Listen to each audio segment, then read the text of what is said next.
Olá, eu sou Raginê Almeida Santos Costa, sou pedagoga, sou psicóloga, sou logoterapeuta e, acima de tudo, eu sou uma profissional que gosta de gente, de trabalhar com gente, de criar as condições, favorecer as condições para que as pessoas, de fato, reconheçam o que elas têm de mais singular e exerçam suas potencialidades com a convicção de que essas capacidades são inesgotáveis. Hoje eu fui convidada para falar de um tema muito interessante, que diz respeito a todos nós e que interessa a cada ser humano que tem uma preocupação em tornar a sua vida cada vez mais um projeto seu.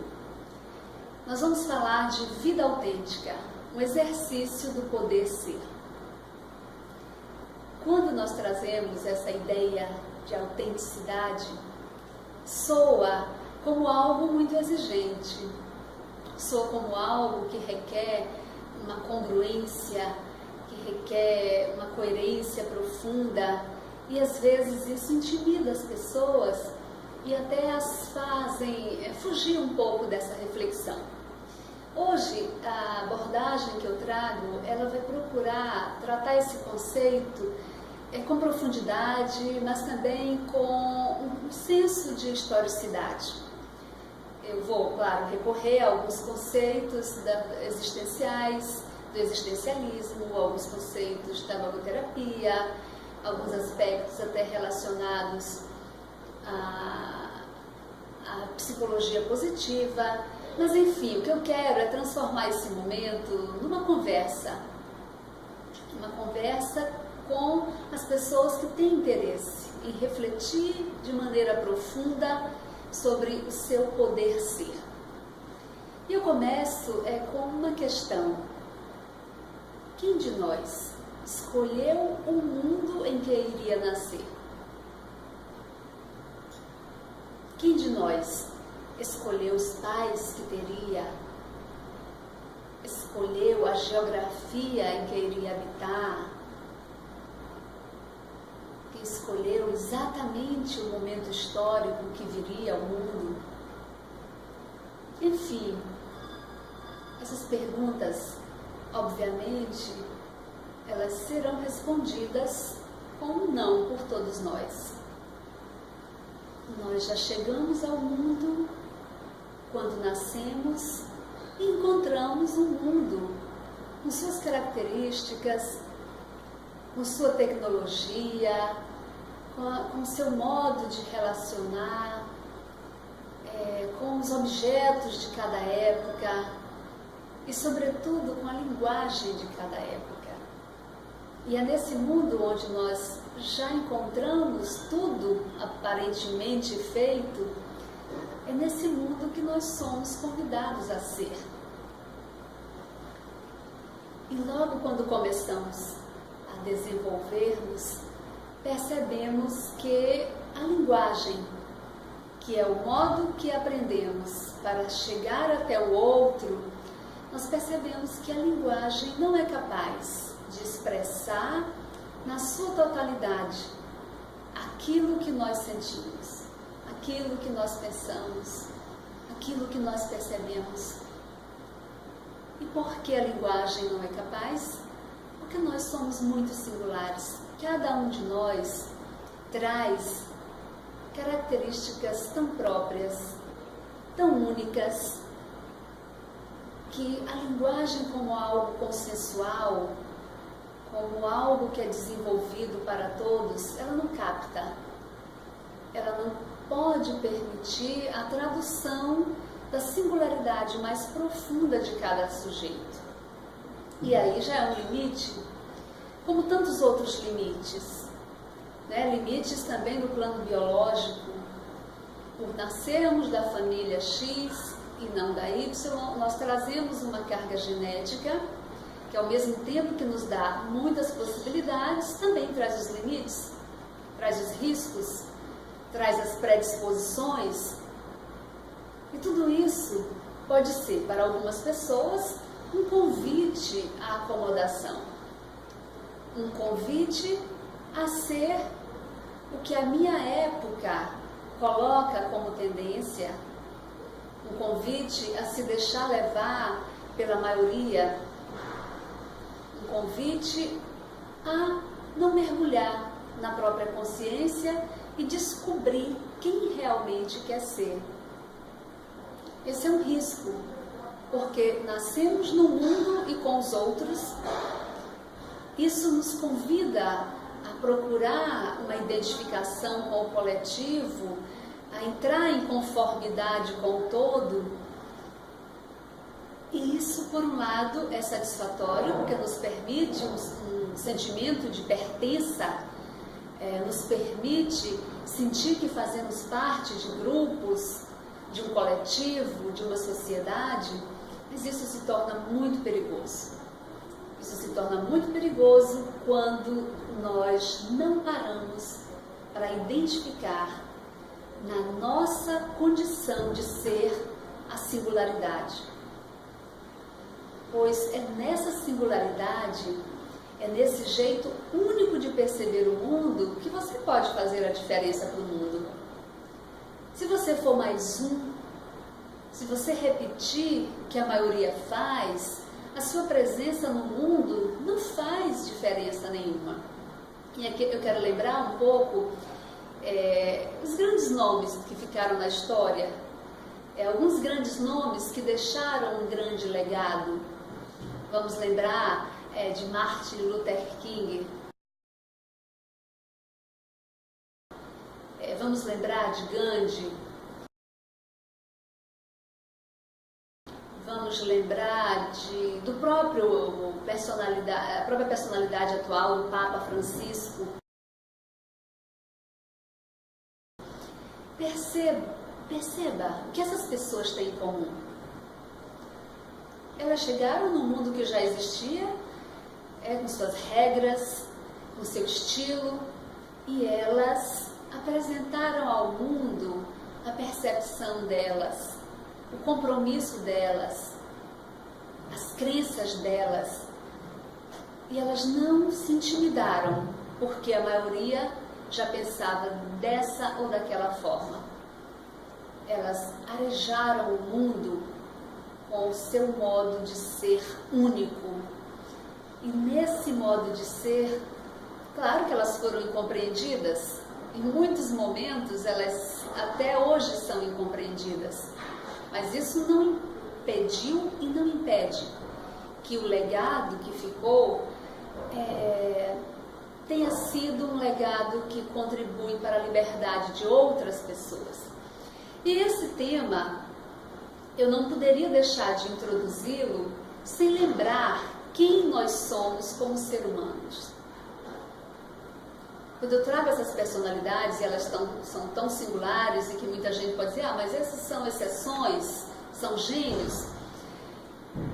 Essas possibilidades que elas têm, que elas tiveram de ser ousadas, capazes de viver seu próprio projeto de mundo e projeto de pessoa, todos nós temos. Enquanto seres humanos, nós temos, obviamente, um corpo que é condicionado, nós temos um psiquismo, uma psique que é condicionada, depende muito, das condições que recebe para se desenvolver, mas nós temos uma outra dimensão que se chama dimensão noética, a dimensão do nu, que é aquela dimensão onde reside capacidades humanas que outras espécies não têm, como, por exemplo, a liberdade, a consciência, a criatividade, a capacidade de amar.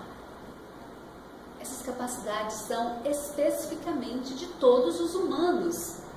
E quando nós lançamos uso dessas capacidades, nós necessariamente transcendemos os condicionamentos. Nós nos conectamos com a nossa consciência, percebemos intuitivamente, às vezes não é nem logicamente, não estou falando da lógica formal, mas eu estou falando de uma capacidade sutil de percepção que é uma capacidade muito mais ampla do que a nossa capacidade lógica, de racionalização lógica, que se chama intuição. E essa intuição, quando a nossa consciência a acessa, ela nos aponta caminhos, ela nos dá convicções, ela nos diz exatamente quem somos. E quando nós respondemos esse quem somos, nós temos a clareza daquilo que nos move. Nós temos a clareza dos valores que de fato nós queremos adotar na nossa vida, e aí nós não mais queremos nos submeter à ditadura de uma maioria. Nós não mais queremos nos submeter a um modelo de vida que foi convencionado como o correto, o para todos, mas que não dá conta da singularidade que cada um traz. Eu vou trazer como exemplo esse modo de vida atual, né? Nós estamos numa sociedade capitalista, muito voltada para o consumo, uma sociedade em que é preciso produzir muito, a indústria requer um consumo exacerbado para garantir o padrão de acúmulo, o padrão de lucro das grandes empresas multinacionais. E com isso nós temos a imposição de que ser cidadã é consumir. E nós temos vergonha quando nós não consumimos na mesma proporção de outras pessoas à nossa volta. Nós temos vergonha. Nós temos vergonha de não colocar o filho na escola X da moda. Nós temos vergonha de não vestir a roupa tal, de não colocarmos a bolsa X. Nós temos vergonha, às vezes, de não poder dizer que viajamos todas as férias. Esse padrão de consumo, ele requer um ativismo humano, ele requer uma escravização no mundo do trabalho, que nos impõe jornadas de trabalho cada vez mais exploradoras, despersonalizantes. São jornadas despersonalizantes. Nos lançam no mundo do estresse, nos lançam no esgotamento físico e psíquico, e ainda assim nós não nos damos conta que o modelo posto não serve para nós.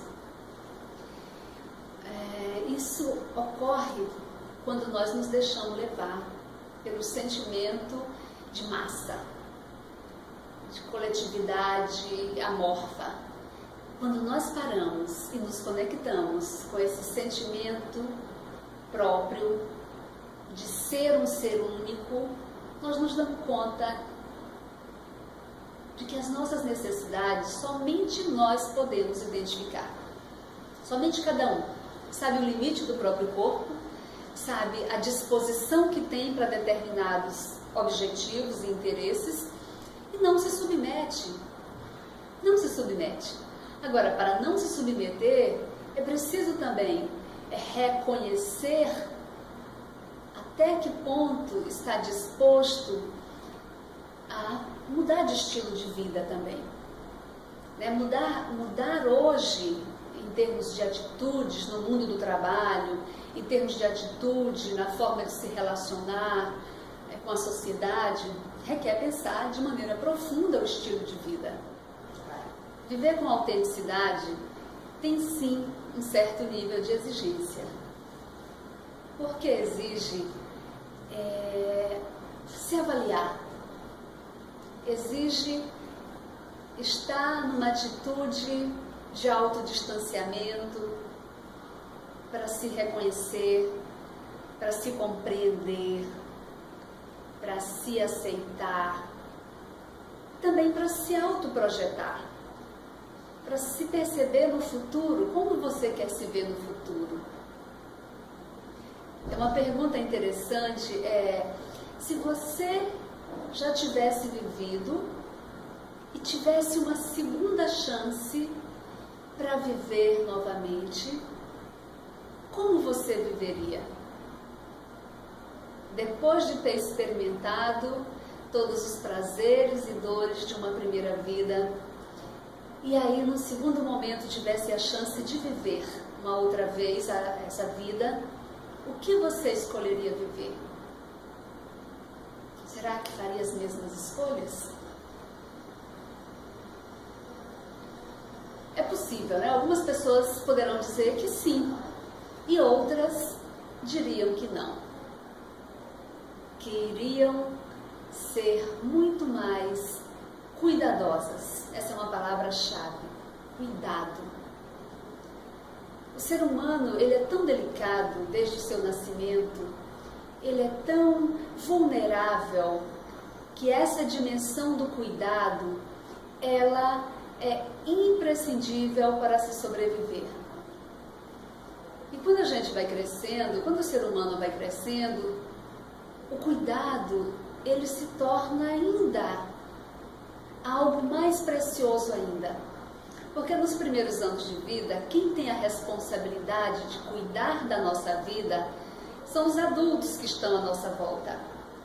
Mas à medida em que o sujeito vai crescendo, ele vai recebendo essa tarefa de cuidar de si mesmo. E quando a gente fala em autenticidade, nós também estamos falando dessa dimensão cuidado que a vida requer. E se eu tenho o dever de cuidar de mim mesma, eu preciso estar consciente daquilo que eu realmente necessito para cultivar o meu bem-estar subjetivo. Quando eu falo em bem-estar subjetivo, eu estou falando de felicidade.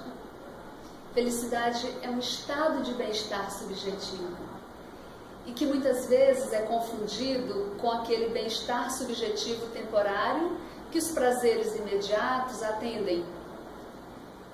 Porém, a felicidade autêntica, ela não está relacionada àquilo que os prazeres imediatos atendem. Pesquisas da psicologia positiva têm apontado que a felicidade autêntica, ela está relacionada ao esforço que alguém exerce para realizar uma causa maior, para realizar um bem que é coerente com o bem pessoal e com o bem coletivo, para realizar valores. E nesse sentido, eu quero trazer 3 esferas de valores que são fundamentais a esse estado de bem-estar subjetivo. Viktor Frankl, que foi o criador da logoterapia, ele apresentou 3 grandes campos de valores. Um grupo de valores se chama valores de criação. O que são os valores de criação? Esses valores, eles estão relacionados à nossa capacidade de realizar, de criar, de empreender. E isso tudo está relacionado ao mundo do trabalho.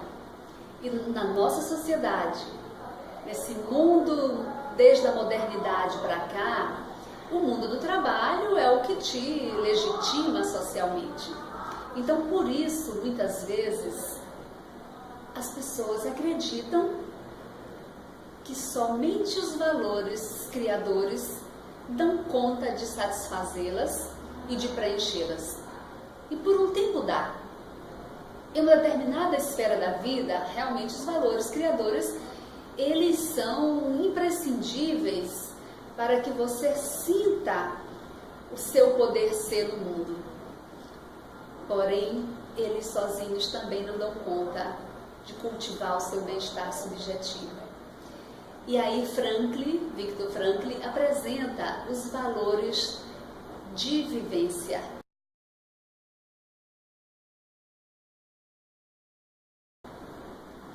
O que são os valores de vivência?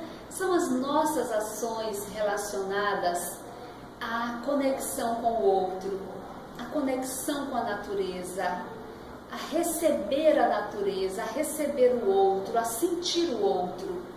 Está relacionada ao amar, ao se entregar, ao sentir com mais profundidade aquilo que está à nossa volta. Está no plano da afetividade. E esse tipo de valores, ele nos dá sustentação. Esses valores nos permitem sentir a nossa capacidade de estar em conexão com o outro e com o próprio mundo, com a natureza. O que acontece é que muitas vezes os valores criadores, quer dizer, o mundo do trabalho, o mundo das realizações, eles nos absorvem tanto que nós negamos essa outra dimensão e negamos essas outras necessidades nossas. E aí nos enfraquecemos. E aí esvaziamos as nossas forças.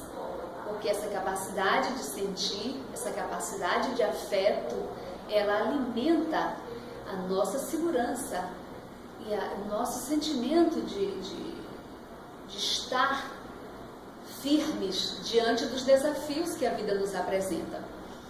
E nesse sentido tem o terceiro grupo de valores, que se chamam valores de atitude.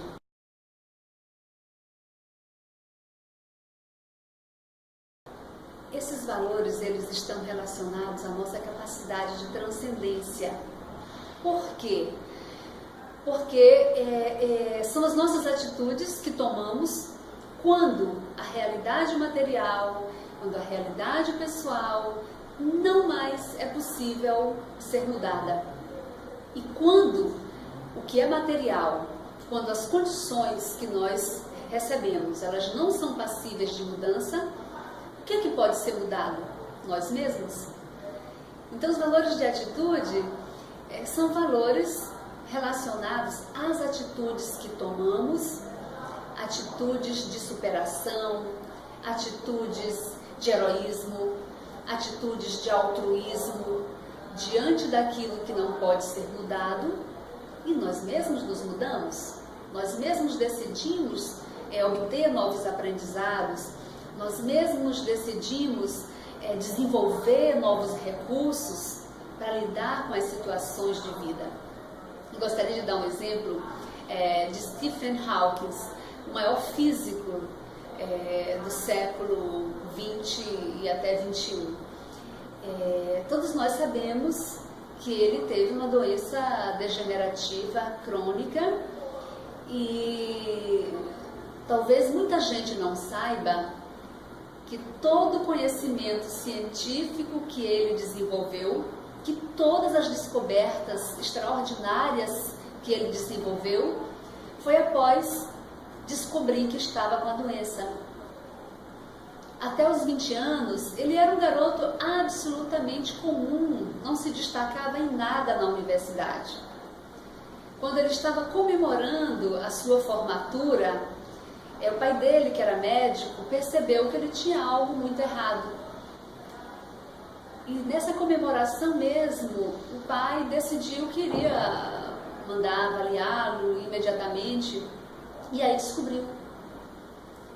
O que aconteceu? Ele entrou em depressão, num primeiro momento, depressão profunda, mas saiu da depressão com a decisão de que nada poderia detê-lo e que ele iria usar todos os seus dias que ainda restavam para construir um grande projeto.